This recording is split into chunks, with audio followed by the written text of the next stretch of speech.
maghatid kaalaman at kamalayan, iyan ang naging sentro ng isinagawang Water Symposium sa Campiño Elementary School ngayong buwan ng Nobyembre, sa pangunguna ng kinatawan mula Cabanatuan City Water District.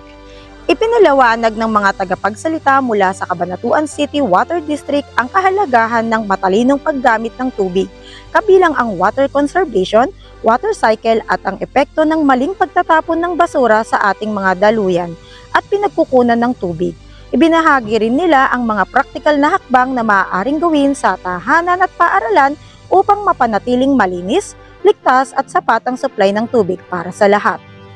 Sa pamamagitan ng symposium na ito, layong mapalawak ang kaalaman ng mga batang kampo tungkol sa responsableng paggamit ng tubig at ang tungkulin ng bawat mamamayan sa pangangalaga sa likas yaman.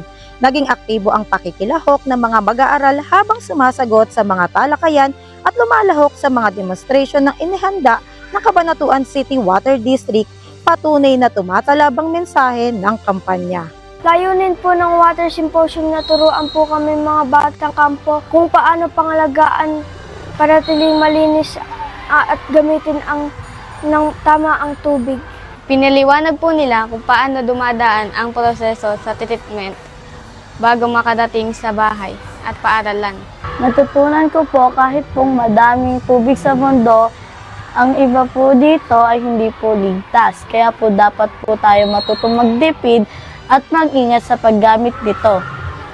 Sa pagtatapos ng programa, tiniyak ng pamunuan ng paaralan at ng Cabanatuan City Water District ang pagpapatuloy ng ganitong mga aktibidad upang masiguro na maging handa at mulat ang kabataan sa mga isyong pangkalikasan. Sa harap ng lumalaking pangangailangan sa malinis na tubig, mananatiling napakahalaga ng edukasyong nagbibigay kaalaman, disiplina at pagkilos para sa mas ligtas na kinabukasan.